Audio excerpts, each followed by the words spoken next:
ഇന്ന് ഞാൻ ഷെയർ ചെയ്യുന്നത് ഒരു ബസ് യാത്രയാണ്. ഷാർജയിൽ നിന്നും ദുബായിലേക്ക് ഒരു ഡബിൾ ഡെക്കർ ബസ്സിൽ പോയ യാത്ര. ദുബായ് ബസ്സിൽ നമ്മൾ പേയ്മെൻറ്റ് ചെയ്യുക നോൾ കാർഡ് യൂസ് ചെയ്തിട്ടാണ്. നമ്മൾ ബസ്സിൽ കയറുമ്പോഴും ഇറങ്ങുമ്പോഴും ആ കാർഡ് ടാപ്പ് ചെയ്യുക മാത്രം ചെയ്താൽ മതി. അങ്ങനെ നമ്മുടെ ബസ് മൂവ് ചെയ്ത് തുടങ്ങി. ഇങ്ങനെ റോഡ് കിടക്കുന്നുണ്ടിട്ട് ആരും അത്ഭുതപ്പെടണ്ട കേട്ടോ. ഷാർജ ദുബായ് റോഡ് എങ്ങനെയാണ്, എത്രത്തോളം ബ്ലോക്ക് ഉണ്ടെന്ന് നമുക്കിനി കാണാം. ഈ കാണുന്നതാണ് ശരിക്കുള്ള ദുബായ് ഷാർജ റോഡിൻ്റെ അവസ്ഥ. രാവിലെയും വൈകിട്ടും ഇങ്ങനെയാണ് മിക്കവാറും ദിവസങ്ങളിൽ ഈ റോഡ് ഉണ്ടാവുക. ഇതിൻ്റെ ഒരു മെയിൻ റീസൺ ദുബായിൽ വർക്ക് ചെയ്യുന്ന പലരും താമസിക്കുന്നത് ഷാർജയിലാണ് എന്നുള്ളതാണ്. ലിവിങ് എക്സ്പെൻസിൻ്റെ ബേസിസിലാണ് കേട്ടോ അത്.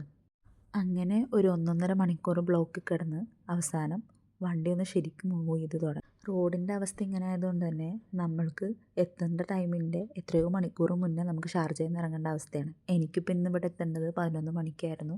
ഞാൻ 7:30 വീട്ടിൽ നിന്ന് ഇറങ്ങിയിട്ടുണ്ട്. ആൻഡ് എൻ്റെ ഡെസ്റ്റിനേഷനിൽ ഞാൻ എത്തുന്നത് 10:45.